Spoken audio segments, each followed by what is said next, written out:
Good afternoon, ladies. How are we? It's Lynsey here. I am your integrative health practitioner, helping women to get down to the root cause of what is really going on in your bodies during those perimenopausal years, and understanding and educating you as to why you have these symptoms going on in your body. So guys, if you're joining me today, welcome. And we are talking about perimenopause and crash dieting today. How exciting! So I'd love you to put in the comments, with those of you jumping on, have you ever been, give me a thumbs up, so an emoji thumbs up, have you ever been on a diet or done a diet? Because we all have, right? We've all been in, there's all been times in our lives when you're just like, oh my God, I'm going on holiday in 4 weeks. I'm going to cut the carbs and I'm going to cut the fat and I'm going to cut this and I'm not going to eat for 3 weeks and I'm going to go on a juice diet and all of that. Who's done that? I have. Guilty. I'm sure you guys have as well. But guess what? It bloody ruins our metabolism. It ruins the hormones. It puts everything out of whack. Hence why crash diets don't work at any age. Like, just don't. They just don't work. Hey ladies, how are you? Alrighty, so if you guys are, can you just let me know if you can hear me? I can see the things coming up in the comments, but I don't know if everyone can hear me all right. Sometimes it's been a bit funny today, my tech, so just checking. Let me know. Just give me a thumbs up if you can hear me. And also, for those of you who are jumping on later, put hashtag replay so that I know I can come back and answer any questions that we might have. Alrighty. So the key to safely cracking menopause weight loss isn't about cutting carbs or going on in an intense juice cleanse like I just said. It's about first understanding the changes that are happening in your body, okay? And then applying sustainable lifestyle changes that actually work. So as an integrative health practitioner, that's what I do, okay? So we test, so we get the baseline foundations of what's going on in your body. We have a look at those tests and analyze what's really happening for you. And then we put your plan together that is bio-individualized to your test results, okay? And then we start looking at sleep, stress, diet, exercise, emotions, relationships. Like, we're looking at the whole person, not just what's going on with your hormones or what's going on with, your sleep, for instance, okay? So it's a whole picture, the whole person. So that's what I do as an integrative health practitioner, because I think sometimes really people are a bit confused or not quite sure what I actually do. So guys, I have a background in nursing. I have 25 years in health and wellness industry, and now help women like yourselves who may be struggling with perimenopause, or you might not even know you've got perimenopause. So let's just have a quick chat about what perimenopause actually is. So perimenopause is the 10 years leading up to menopause. So menopause is when you have a year without your period, okay? So those 10 years leading up to menopause are when we're experiencing all of those symptoms or different things happening to our body. For the first thing that most people notice is the change in your periods. Like, your periods might become less, or they might become heavier, or you might miss one. You skip a month and then you have one again. This is the drop in your estrogen and progesterone, so those sex hormones. So this is what starts to happen when they start to decline, alrighty? So perimenopause is really, I think people really need to understand, and this is where, for me, educating women about that 10 years prior to menopause is so much more important, because menopause, once we get there, we can deal with it. It's these 10 years that seem to fuck us up, basically, excuse my language. Alrighty, so I really want to help you to understand what's going on in your body so that you can deal with those symptoms and get some strategies on how to move forward and have a happier, healthier, vital life, right? Okay, so thumbs up if you're all good with that, ladies. I hope you are. So there's some really good clinical evidence out there showing that around 75% of women during perimenopause will gain anywhere up to 10 kilos. Okay, so that's quite a bit of weight. And there's a couple of different reasons why this happens. Okay, so firstly, we've got the hormonal changes going on in our body. Okay, so those sex hormones that are declining are your estrogen and your progesterone, and they do a lot in the body and have a lot of say with what goes on with our body, right? So many women in the perimenopause and early postmenopause years gain fat mass as obviously the estrogen levels drop. So typically what you'll notice is women will talk about their tummy and that problem area. And I'll talk to my clients and they'll say, I just feel really thick around my middle. So sometimes it's just like you feel like you've lost your waist, okay? And if you are listening to this now, or you're watching this on a replay and you want to, comment, then please put the comments in here, guys, because I want to know those of you who are struggling and I want to be able to help you. So the reason for this is because of the estrogen, okay? So the estrogen gives us that hourglass shape from puberty and beyond. And so as the levels of your estrogen decrease during, obviously, perimenopause, it alters the way we lay down fat. And you may notice that you obviously lose that, your waist.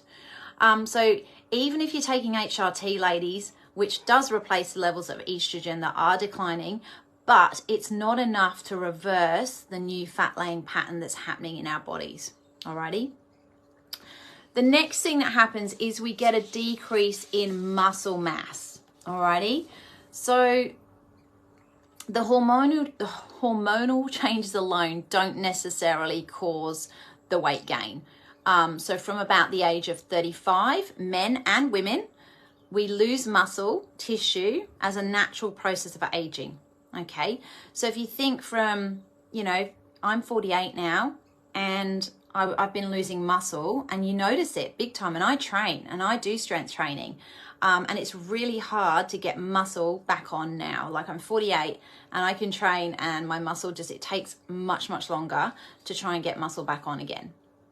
And I'm not talking about like beefing it up. I'm talking about just having, that you can actually lift your leg up and feel the muscle. Alrighty. So what happens then when we lose the muscle is it slows our metabolism down. And it can slow our metabolism down as much as by about 100 to 200 calories a day. So this can make it more difficult to maintain your usual weight. Does that make sense? Give me a thumbs up if you're following, ladies. So other lifestyle factors as well. So add to this unhealthy eating habits, which, when things start to change, you might change your eating habits. You might just get busier, so you start getting takeaways. Through COVID, you may have ordered things in, Uber Eats and things like that. And we just get into these really bad habits. So alcohol consumption, I know a lot of women use as a way of dealing with stress.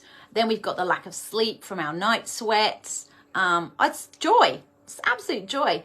And then we end up with less exercise. I don't know about you, but when I was going through a period where it was pretty bad, I was getting really bad joint pain. Like, it was pretty excruciating. Like, I would be awake at night with it.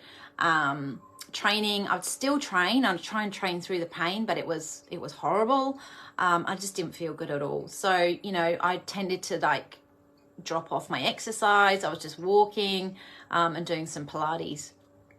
So you can sort of see that, when you put all these things together, where, the midlife weight gain comes from. And it's multifaceted. It's not just from your hormones. It's not just one thing. It's a combination of, health and also lifestyle changes. And I think, when you think about what we do at this point in our lives, we've got aging parents, we've got kids, you're working full time. It's full on. And I get that. It really is full on. But we have to find time for ourselves. So the good thing is there are strategies that are much more enjoyable that you can do, okay? That are effective and sustainable instead of crash dieting. Alrighty, so crash dieting just does not work to help you lose weight in perimenopause. We've sort of established that, right? You basically just gain back weight. If you go on a crash diet, you're just going to gain back that weight and more if you try and do that. It just does not work. And, you know, I think what we need to look at is just doing, you know, slow change in your habits, you know, add in the strength training, and, you know, maybe cut your calories down by 200 to 300 a day, which is going to help you, you know, to lose that weight. And when I'm talking about things like strength training, you know, what you want to do is, you know, even just using body weight. So 10 minutes a day is going to be better than one session with your personal trainer a week. Okay, I'm a strength coach. I'm actually still qualified as a strength coach. So, you know, just doing body weight exercises. And guys, put me a thumbs up in the comments, or put the word strength in there if you currently do a form of strength training. So that can be body weight exercises. It can be going to the gym and lifting weights. It could be doing body pump, which is a class that you'd go to. So yeah, put in the comments what type of exercise you do that's going to be challenging your muscles and keeping muscle mass on. Pilates is a good one as well. So reformer Pilates, not mat, because you're having some form of resistance, you know, when you're pulling on the pulleys and things. So that's going to be a good one too. But we need to switch up our metabolism, and we need to get our metabolic rate switch over, because obviously it's slower. So to do that, you need to switch from cardio to strength. You can still do cardio, but you only really need to do cardio once a week. You need to be doing some strength training. I can't really bang on more about that. You just need to get yourself doing some strength training. Otherwise, it's not going to happen. The other thing you can do is, obviously, we can test and take the guesswork out of things for you and look at what your metabolism really is doing, because sometimes it can be, you know, the way I test using hair tissue mineral analysis, you can be a slow 1, but you can also be a slow 4, and there's quite a big difference between 1 and 4. You could also be a fast 1 and a fast 4. So these are the types of things that I look at with you in more detail and really get down to the nitty-gritty of what's going on inside your body, not mine, but yours, and give you a plan that's pertinent to you. It's not cookie cutter. It is your plan for you. Okay, it's telling me this is what's going on in your body right now. This is what we need to do. So that's one of the strategies, obviously, that I use. And as I say, look to reduce your calories between sort of, I wouldn't go much more than 300 a day, but definitely try and drop your calories down a little bit. You can also keep a note of your eating habits as well, because I think sometimes people are quite surprised at what they are putting in their mouth and not actually realizing. So, you know, just looking at those eating habits, and even just looking at how much protein you're having, because that's just a big game changer for a lot of people when I add that in. So, you know, we need, once we hit our 40s, we need protein at every meal, guys.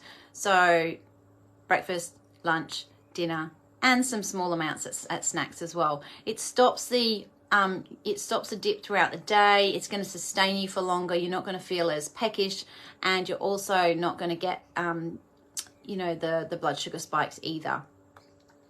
So we've talked about resistance training, reducing portion sizes, I've spoken about. Eating slowly and mindfully, and plan your meal times as well. So I find this is most probably the hardest thing for a lot of people around families, and you know, when kids are out training at night, and then it's like, what time do you eat? And sometimes you don't sit down and eat as a family. So that can be, you know, that can be quite hard, and people are eating on the run, which is mostly the worst thing you can do. Try and sit down for your meals, guys, because our digestive systems take a hit as well when we lose that estrogen. So it's really important that you sit down and eat, and don't rush your food either. Like, don't shovel it down. And also try and have device-free zone as well when you're eating. So it's really, you know, you're mindful about what you're eating, your taste, you're smelling it, and you're actually chewing and tasting what you're chewing. That sounds weird, doesn't it? But it's really important that we do that. Limit drinking while you're eating as well, because what tends to happen when we're going through perimenopause is that we have a lower HCl in our gut, so lower hydrochloric acid, which helps break the food down. And we also sometimes short on enzymes. So it's really, really important that you don't dilute that HCl with water or alcohol while you're eating. So if you can have either a drink before or leave it till half an hour after till you have maybe a glass of water if you want something with your dinner, but try not to have fluid with your meal. And that will just definitely give you more support in your gut to break the food down, because obviously we want that food for energy, right? And if it's being diluted with water and then it doesn't actually get broken down properly, then you're not actually going to digest it and your body's not going to be able to utilize it. Limited alcohol. So what I say to my clients is I don't want to say don't have this and don't have that. But what I would say is during the week, if you can limit your alcohol during the week and just save it for maybe the weekends, but then don't go and compensate on the weekends and have like 3 bottles of wine. But definitely during the week, if you can stay clear of that, because that's loaded with calories, then that will help too. When it comes to carbs, they are so important. Okay, so please don't cut your carbs out, but you can cut out sugar and you can cut out white bread and you can cut out white pasta and those types of things. Okay, so those carbs you can cut out, but what we do want to keep in is our low, what we call low glycemic carbohydrates. Okay, so things like sweet potatoes, baby new potatoes, basmati rice is fine, couscous, bulgur wheat, what else? Quinoa, oats, they're all really great. Okay, so they're the carbs that we want and need. So what happens, one of the major factors that contributes to excess weight gain in menopausal women or perimenopausal women is the insulin resistance. Okay, so it's caused by the slower estrogen and progesterone production. So insulin resistance tends to lead to centrally deposited fats. Okay, and women start to gain more weight in obviously perimenopause, and the rate of this insulin resistance then starts to go through the roof. So this leads to an increase in cholesterol and high blood pressure, and obviously certain cancers and that as well. So just be really really aware of this. So one of the things that can help manage that insulin resistance is losing about 10% of your body weight. Okay, so obviously weight gain does have an impact on that, but also consuming carbohydrates that don't spike your blood sugars. So obviously sugar and those types of things, white bread are going to do that. You know, so if you're choosing a sandwich for lunch and you've got an option of wholemeal bread and white bread, you wouldn't go for the white bread, you go for the wholemeal bread. If you can avoid bread, then the best thing that I usually say to my clients is if you can eat sourdough. Other breads, yeah, I would just try and ditch the bread altogether if you can. Believe it or not, soy, around 75% of women experience hot flushes, obviously through perimenopause, and soy can actually help with that. So if you drink soy milk and those types of things, then go for it. And then obviously eating, oh my God, I can't think what it's called. Somebody help me. Not soya. What is it called? Tofu. Oh my God. See, brain fog. Happens to me too, ladies. Yeah, getting some tofu into your diet as well. Maybe have it for lunch, or you could, you know, have it as an alternative to meat for dinner. And if the family don't like it, maybe you could just switch to it. That's actually really beneficial. So yeah, what else have I got for you? These notes I wrote for a talk that I did at a Pilates studio. So I'm just going through them. Don't ban. So this one's quite nice for you. Don't ban your treat foods. So I think, you know, when it comes to those types of things and dieting and stuff like that, people tend to go off the rails because they're told not to do it, and then they'll go and secretly, you know, have a bar of chocolate, and it all becomes a bit of an issue. So and it's just unsustainable, right, doing those types of things. So what I say to my clients is, you know, think about the value of the food that you're eating in terms of how it's nourishing your body. So a bar of chocolate tastes good, but is it actually nourishing your body and actually being, you know, helpful? Most probably not. Same with a bag of chips. So if you can sort of train your brain to think like that, a lot of the time you'll look at it and go, oh yeah, okay, it's maybe not for me right now. And just limit it to, you know, a couple of times a week instead of something every day. Okay, so you don't have a treat every day. And I think, you know, opting for, you know, free week of alcohol and just having some alcohol on the weekend, I think that's sort of, you know, that's what I share with my clients anyway. Anyway, the bottom line is, ladies, we're going to wrap this up, is that nothing is that complicated when it comes to weight loss in perimenopause, okay? There's no wacky celebrity diet that's going to actually get you there quicker. Crash dieting is actually going to make it worse. Same with fasting. Complete no-no for me. I don't see any benefits in that at all. All it's going to do, you fast overnight. Like as long as you go from 7 till 7 or whatever time you eat, 8 till 8, you're fasting overnight, guys. You don't need to fast until lunchtime. Unless that's something you've always done and you're not putting on weight, that's fine. But I wouldn't start it now. Definitely not. It's a big no-no for me. And I see stuff on the internet all the time about it coming up at the moment, and they're actually pairing it with perimenopause. But yeah, for me, I'll be like, sorry, nah, I'm out.